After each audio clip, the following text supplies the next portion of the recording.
today is upsizing. Being the world's biggest movie town is not enough. The City of Angels has spent the last 9 years becoming the home of electronic entertainment by being home to E3.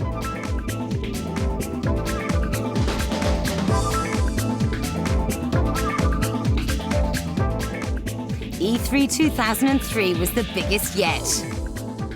From the big guys jumping out of Black Hawks to the big names pushing their new titles.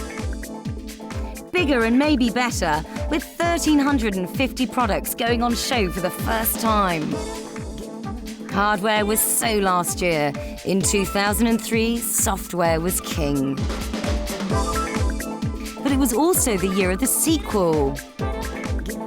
And a year in which Hollywood came to Gainesville like never before.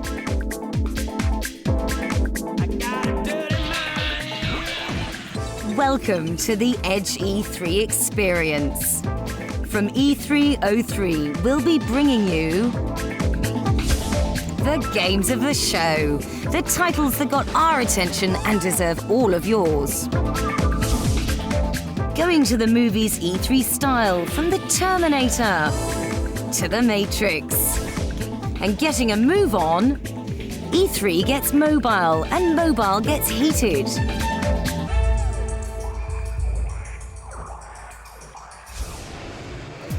Sony is #1 in the home console market, but just in case you missed that fact, the Japanese giant spent most of E3 rubbing it in. It started with its PowerPoint media presentation. So what are the next steps? And carried on with its massive $1 million stand. The big announcement was also a big surprise. Ken Kutaragi, Sony's president and father of PlayStation, is about to become a father again. He claims the PlayStation Portable will be the Walkman of the 21st century. At the moment, there's nothing to see but this disc. But the announcement alone knocked back Nintendo's share price. All the same, Portable is new ground for Sony, so it will be the one with the catching up to do. And speaking of catching up, these new headsets for online gaming look quite a lot like Microsoft's Xbox Live system. But Sony was unashamedly bigger, from revealing an exclusive deal on 9 new EA titles to calling on a little help from Tiger Woods. This is live. Tiger hit this shot. So what about the games? Without doubt, the most original was iToy. It had people lining up to wave their limbs about. Jak 2 Renegade kept its stand busy.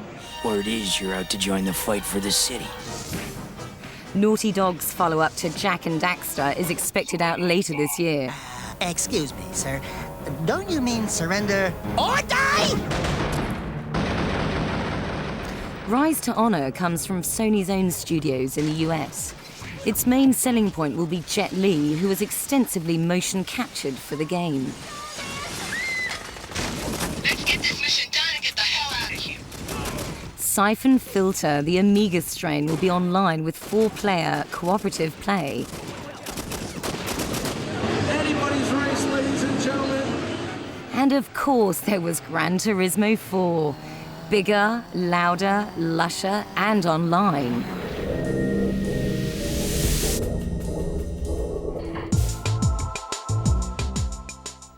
There were more than 1,300 new titles at E3 this year. We've sifted out what we think are the top 5 products at E3 2003.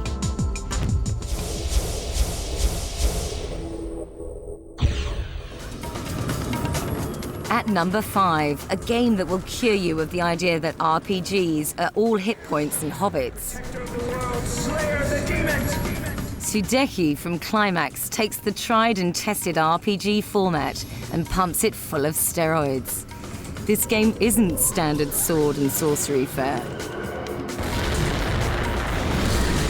Sudeki's story is about 2 worlds, the light world and the dark world, which have been locked in a war for ages. Now you play as 4 heroes from the light world. As you play the game more and more, you find out that you, the people of light world, are the bad guys. And you are stealing the light from the dark world. and the oppressing them. So it's a classic story of it isn't always the beautiful that's good automatically. Sudeki gameplay is really, really unique. We've got really two levels of gameplay. We've got real-time gameplay, where everything you do happens in real time. And then whenever you open a menu, the game slows down to this cool bullet time. So you don't pause the game when you're choosing to use items, use spells and skills. Instead, Turning up its nose at turn-based combat has helped create faster and more immersive battles, better suited to console gaming. I mean, Microsoft said at the outset what they wanted to do was Final Fantasy real time, and they look pretty much to have achieved it, to me, which is great.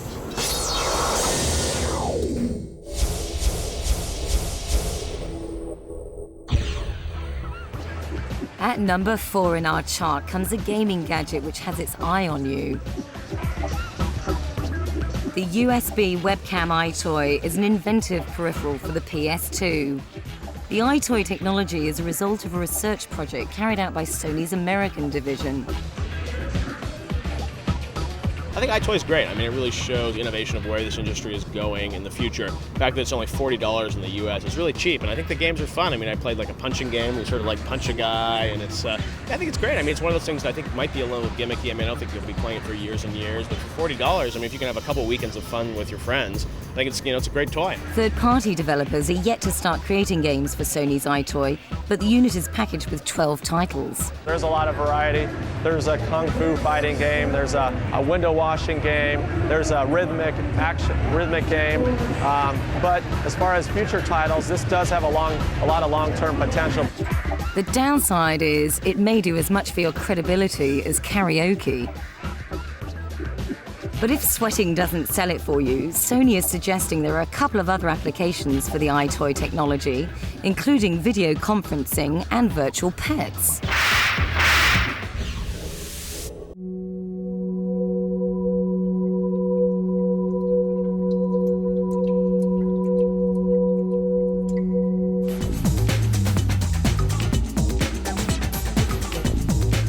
Hollywood, Los Angeles, California. Yet another red carpet in Tinseltown, but this is not a celebration of the movies. It's E3 week. Atari are the hosts, and this is the launch of Terminator 3, Rise of the Machines, the video game.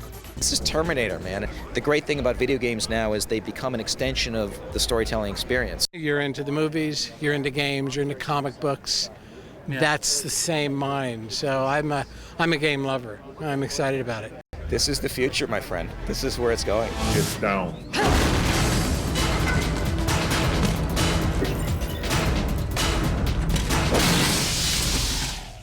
The Terminator is proof that movies and games are now integrated like never before. And Hollywood is all too happy to embrace a $25 billion game industry to expand its franchises. I think that the video game adds a lot to the mythology of the Terminator. Because now you can not only just watch the movie, but you actually can, participate. If you play the game, it makes you more interested in seeing the movie, and if you see the movie, it makes the game a much richer experience to play. These might be new ideas to some of Hollywood's A-list, but at E3 2003, the Terminator game was just the beginning. What is thy bidding, my master? Star Wars, James Bond, Lord of the Rings, and Spy Kids, to name a few. But I need to save Carmen. I like being in the video games, I like being toys, I like being in the movies. It's all fun. What's great about the video game is I can't kill Daryl in real life, but in the video game, I can. There was also the resurrection of old classics like Tron, The Italian Job, and The Seventh Samurai. Games and movies have been feeding off each other for years with mixed results. The change now is in the quality of the licensed games. Regarding games and movies, I mean, we've always had kind of a bumpy relationship with Hollywood. We had that whole Sillywood merging that was supposed to happen like 5 or 10 years ago. And I mean, now we're at the point where some cool stuff's starting to happen. Now what's happening is there's real collaboration between Hollywood and the game industry. So it used to be that game makers would just get a movie license and all they could do is really just put the movie name on a box of just some average game. But now, I mean, you're having directors like the Wachowski brothers with The Matrix or Peter Jackson with Lord of the Rings actually say, we want to partner with these game companies and actually, create incredible experiences that sort of add to the fiction of our movies. Damn, not who I was hoping for. Of all the film-to-game experiences on show at E3, none could match the hype of Enter the Matrix. And no one has done integration like the Wachowski brothers. The Wachowskis had a piece of story to tell that they didn't really have time for in a 2-hour movie, where they would have told it if they had a 3-hour movie, and we get to do it in the video game. They wanted to make the video game directly related to the movie.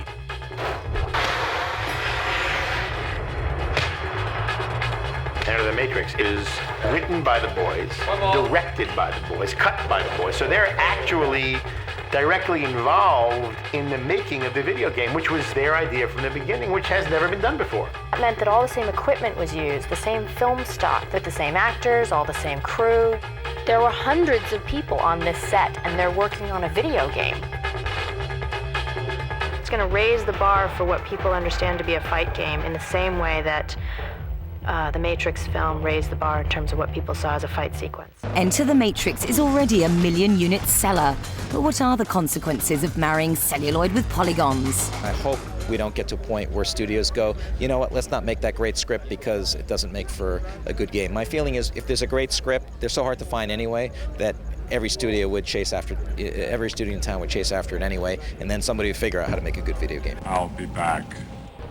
If the game is engaging and challenging and compelling based on its gameplay, based on that feeling you have when you're playing it, that you're really in the zone and the clock goes by and you don't even notice, it doesn't matter what movie's attached to it. So movies are just one part of the equation in a good gameplay experience. When you have companies spending the tens to $30 million on these licenses and then actually taking the time to create a good game, it's something that's going to mean more mass market for the people out there, because you know, there's people out there that like the Matrix but have never played a video game. They try the Matrix game, they like it. It's not just a total piece of crap like a lot of the old games were. And then it opens up a new person to come into this industry. As E3 commits to LA until 2012, it seems that video games based on movies have finally come of age. The phrase all license and no gameplay no longer applies, and a host of games in this genre can now claim to provide high-quality game experiences in their own right. E3 2003, the video game industry changed.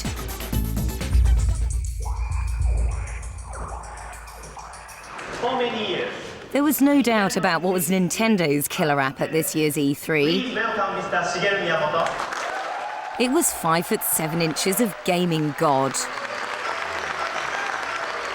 But most people saw Miyamoto-san's accessibility as a sign that Nintendo feels things aren't going well. Time with Mr. Iwata, who's the new president of Nintendo, and there's no question that I think Nintendo understands that they've had trouble, and I think there was a mea culpa there. Even the announcement of Metal Gear Solid, the Twin Snakes, didn't set the crowd alight. Thank you, Snake. But the cash-rich corporation is talking itself up. Nintendo has never been more focused, never more determined, never more willing to take risks, and we will not retreat. Make no mistake, we are staying right in the middle of the home console battle. And it says it's already got the GameCube's successor in development.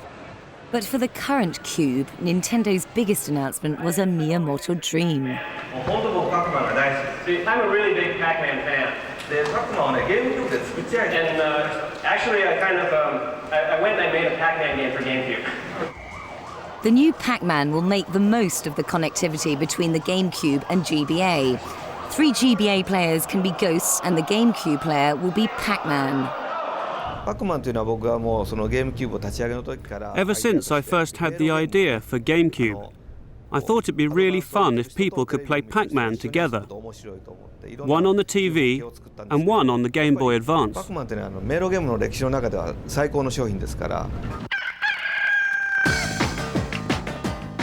Other games of note weren't all first-party work. Billy Hatcher and the Giant Egg was one example.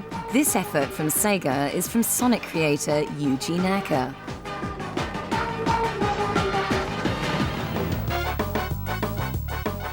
The first-party titles getting the most comment included Mario Kart Double Dash, but there's disappointment that it won't be online. Pikmin 2 with its 2-player mode is arguably what the first Pikmin should have been. And finally, F-Zero GX is the latest in the series that started on the Super Nintendo. It's expected in the UK in October.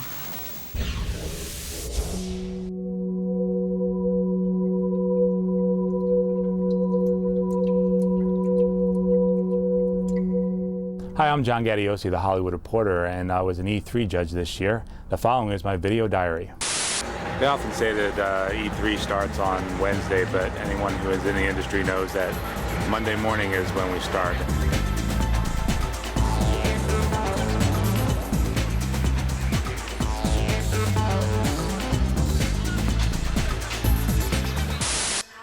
Monday night we had the Xbox party, which was extremely underwhelming. The biggest games that Microsoft showed were the Halo 2, which was the first playable demo ever. But Halo 2 is another one of those games that looks amazing, but yet again we're going to have to wait. They're saying now it's not going to ship until fall 2004. Up bright and early the next day, non-stop press conferences on Tuesday. Starting off with Sony. They really know what they're doing, and Sony has the lead, and I don't see any reason for them not to give up that lead. Then we moved on to Nintendo, which had a pretty bad press conference. Actually, it was very underwhelming. It's kind of seemed like they were trying to convince people that they weren't going to get out of the business, which everyone keeps saying that they are, or at least they should. Following that was Engage, which by far was the worst, most ludicrous waste of time in terms of E3. Nokia has no idea what they're doing. And it's very obvious for trying to sit through that press conference that they're just clueless. Here we are at E3 day 1, 10:30 a.m. and already done a lot of walking. This show, just like every show, is very loud and very noisy and seemingly endless.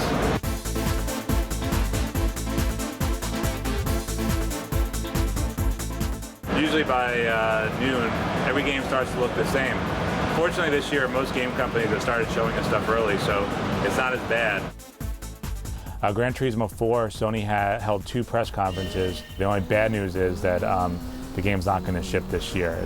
The good news is the game is amazing. It blows away Gran Turismo 3, and it blows away anything else on the show floor in terms of racing.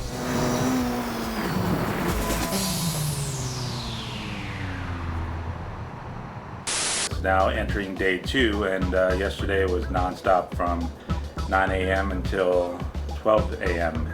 Start off the day by going over and seeing one of the best games of the show that I've seen so far, and that's Half-Life 2. Amazing graphics, lifelike characters, great animation, and looks like a whole new way to do first-person shooting. Tonight we'll have dinner with Dolby and then the big Sony party. So I will catch up with you later.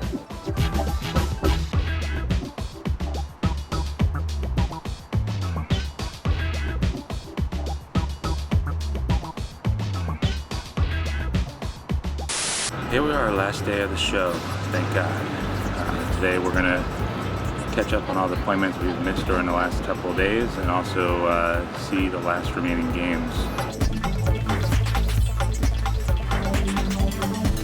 To me, E3 means a solid week of appointments, lots of walking, lots of parties, and no sleep whatsoever. And usually it means the week after I'm going to be sick.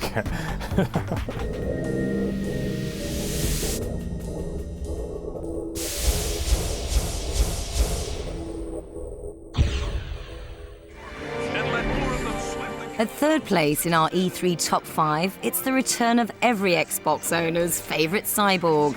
The Master Chief's back in Halo 2. I won't. Special screenings of a gameplay demo and new movies drew huge crowds and a long queue, desperate to catch a glimpse of the ultimate console FPS. I'm waiting for it extremely quick. I want it bad. I want it so bad right now. It was definitely the only title worth owning on the Xbox at launch. I'm really excited to see what they do with the sequel. It's been over a year since the Halo 2 teaser movie appeared, and since then, hard facts about the sequel have been thin on the ground. Halo 2 picks up almost right where Halo 1 leaves off. I think a lot of our fans know that the Covenant have reached Earth and are starting to destroy it, and it's Master Chief's opportunity to go in and liberally kick some Covenant ass. The prospect of a new multiplayer experience in Halo 2 is what most gamers are looking forward to. That plus the online aspects. Halo 2 will be on Xbox Live, and we think Xbox Live is really cool, and we plan on doing a lot of stuff with it. As well as supporting Xbox Live, it was the Master Chief's new skills which got the biggest reaction at the press conference demo. He's now able to use weapons John Woo style.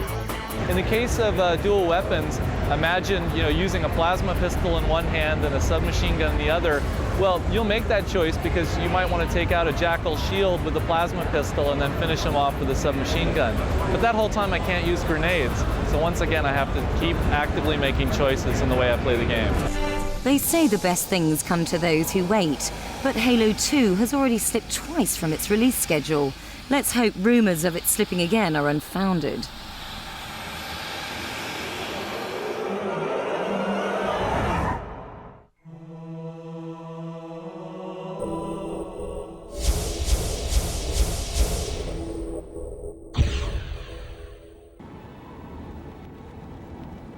At an E3 that showcased more sequels than ever before, our #2 title is the latest installment of the original stealth actioner.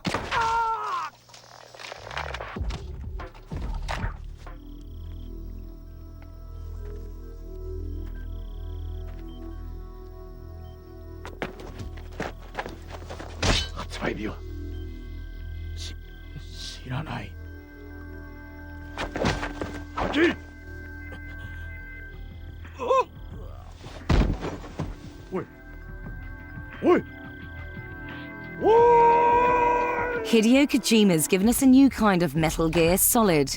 The claustrophobic interior locations of Shadow Moses Island and the Big Shell are replaced with a lush jungle. This is Solid Snake meets John Rambo. Unfortunately, no one could get their hands on the game. It's only on video, so we don't actually get to play the game. So it's always the Metal Gear Solid game, just sort of shrouded in secrecy. And what we've seen looks great, but I don't really know how it's actually going to play. Konami have released information about new gameplay features, though. Snake's gonna have to survive on food he can catch, hence the subtitle, Snake Eater. That's got to be the dodgiest name at the show, hasn't it? Metal Gear Solid 3 Snake Eater. And there's new dangers provided by the jungle environment. An entirely new engine has been designed for the game. The MGS2 engine wasn't up to the job. It was designed for sneaking around on man-made surfaces and pressing up against flat walls. A jungle environment is much more random, so the new engine will take that into account. Rumors at E3 also suggest that Metal Gear Online is in development, and this new engine would give greater flexibility to explore that aspect. Our #2 game for E303 will be released in 2004.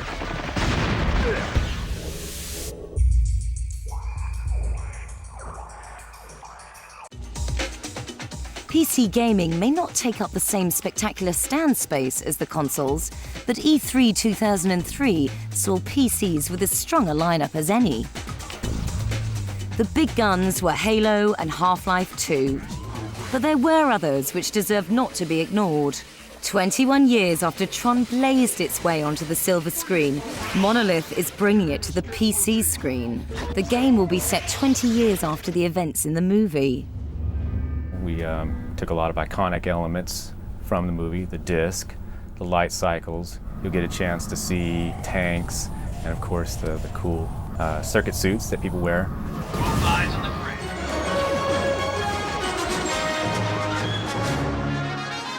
bridge. Away from most of the public, LucasArts was showing off a Star Wars Galaxies that's tantalizingly close to completion. We've got, full beta with full servers. We're actually starting to get the economy going and seeing, what the last 3 years of development is actually culminating into. It's a very, very exciting time. And the Star Wars Galaxy isn't the only universe fighting for gamers' attention. Set in a parallel universe 500 years after the events of EverQuest, EverQuest 2 will take players back to the world of Norath, only this time with a radically overhauled game engine. Not to be numerically outdone, NCSoft are bringing out Lineage 2.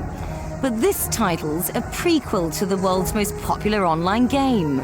Lineage 2 is set 150 years before the original.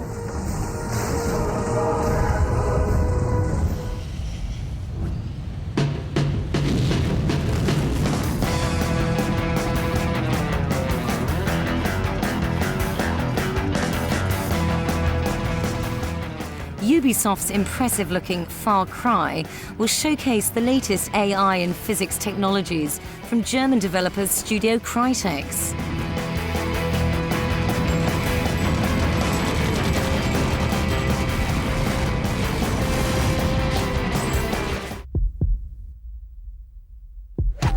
And Half-Life 2's engine will be powering the blood-sucking in Activision's Vampire: The Masquerade Bloodlines. Don't keep me waiting. I can only amuse myself for so long.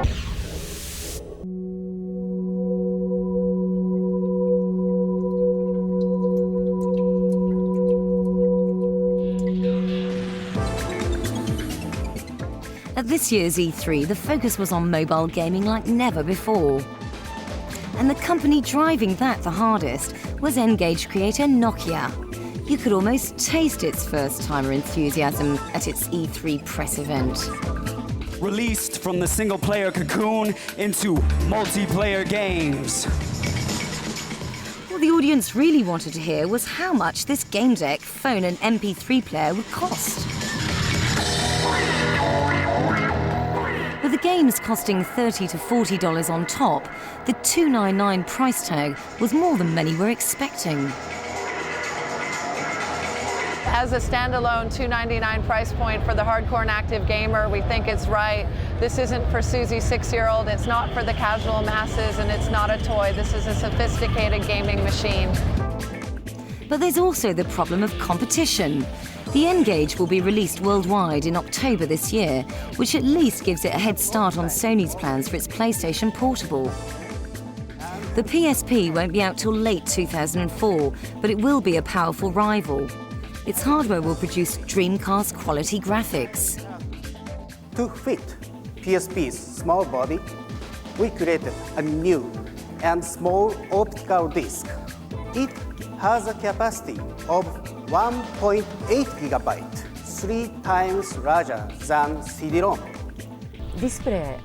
We are planning for the display to be a TFT LCD monitor. We haven't yet decided on the size. Until the PSP is born, Nokia's strongest rivals are the GBA and GBA SP. Nintendo says it's not especially worried. Nokia's product is definitely being looked at, but we think that it's more convenient to have separate products for your telephone and games console. But like everyone in this battle, Nokia is putting on a brave face.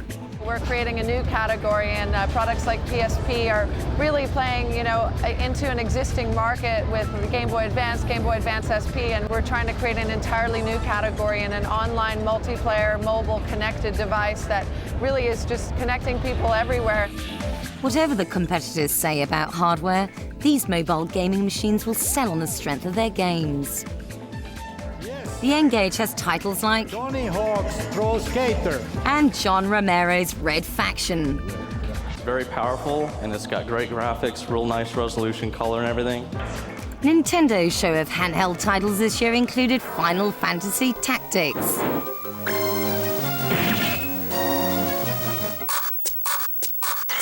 Boktai: The Sun Is in Your Hand, and Advance Wars 2. While the mobile war is being waged, gamers are the only guaranteed winners.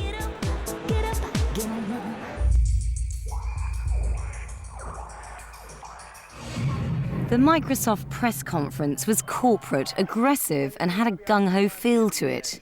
Yeah, I noticed you mixed in some audio from last year's show. Well, just the promises. Just the promises, baby. Last year's promises were about Xbox Live, and Microsoft claims it's delivered. With a new online sports league it's calling XSN Sports. Work your way into the XSN Sports Hall of Fame. And now the Xbox will be karaoke for your lounge with the Xbox Music Mixer. But even the audience members who were on the payroll saved most of their whooping for the games. And the biggest of those was Halo 2. Next to that, Microsoft seemed most pleased with an exclusive announcement from LucasArts. Republic Commando is expected in mid-2004.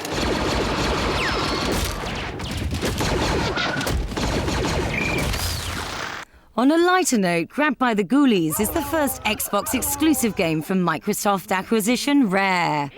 It's a beat-em-up adventure game which should be released in late 2003. Project Gotham Racing 2 is promising more of the same, only better. More kudos points for close-to-the-edge driving, more cars and more exotic locations. And then there's 13. This Ubisoft title isn't an Xbox exclusive, but the console's power should make the most of its cel-shaded cartoon styling. At this E3, we saw 13 almost complete and due for release later this year.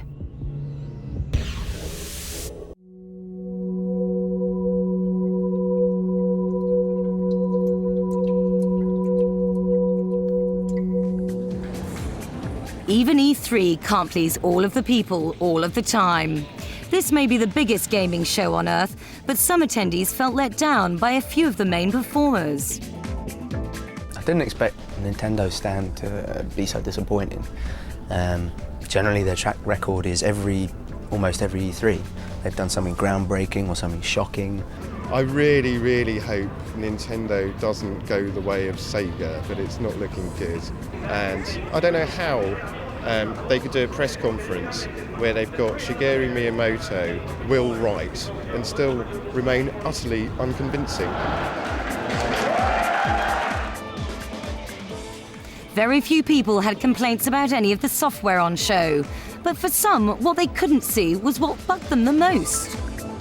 There are several games that just, they aren't on the floor, and it's always disappointing to kind of hear all the hype, and then you really want to get your hands on them.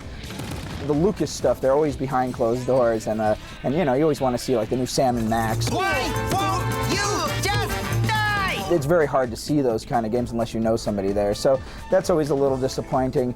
This is so degrading. I'd have to say the biggest disappointment for me this year is not being able to get my hands on and actually play Doom 3. I'm tired of being teased with videos. I want to get my hands on the damn thing. Hook me up.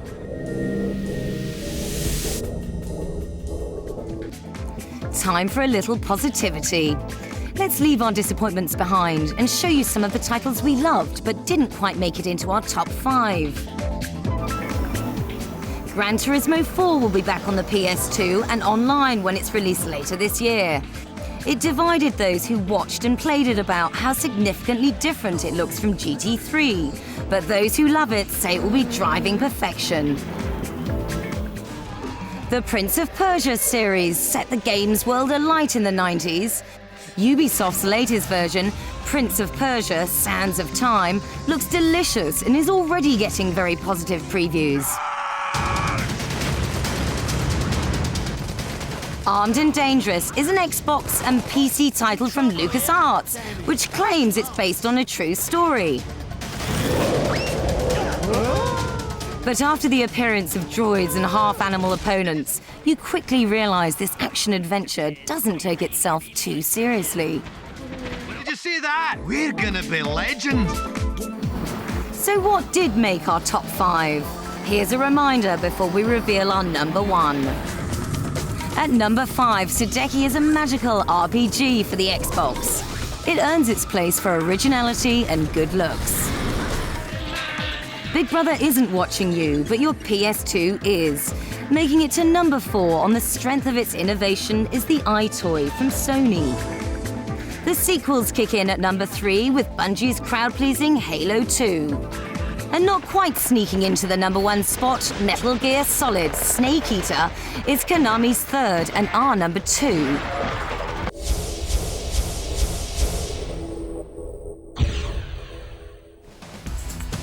But the hands-down number 1 game of E3 2003 left them all behind. And the winner is... Well, absolutely no competition. Half-Life 2. It is mind-blowing. For the duration of E3, gamers happily endured long queues to watch a 20-minute gameplay demo. Half-Life is like the best game ever on the PC, and this is the sequel to it, and they're doing stuff with PC games that no one else is doing. Valve has been working on a Half-Life sequel since completing the original game. But until this year's E3, they've been tight-lipped about their new FPS. It's been quite a challenge to keep the game secret this long. Part of it has been that we do it all ourselves. We're using our own engine, we're using our own funding. You know, we want to get people's feedback, so it's great that we finally get to show it. In Half-Life 2, you're on Earth, you're Gordon Freeman again, and there's some new characters, such as Alex, who is the daughter of two of the scientists at the original Black Mesa incident. There are some familiar bad guys. You'll see zombies and you'll see head crabs, and there'll be a bunch of new people that you face. One of the creatures that people seem to respond to really well when we're showing here at E3 are the Hydras. It takes things a huge step forward. You've got a proper real world with real world physics. To create those real-world physics, Valve has ditched the previous game's engine and designed the new Source engine from scratch. We have an integrated materials and physics system. This gives us the ability to create gameplay that just hasn't been possible in PC games before. So we build the world out of these materials. So wood looks like wood, it sounds like wood. If you scrape something across it, it behaves like wood. If you shoot it, it fractures like wood. And you know, that gives us a basis for building a lot of gameplay. Half-Life 2 is released on the 30th of September.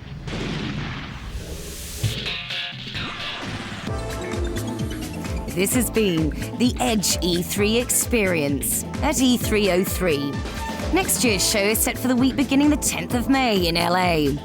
We'll see you then.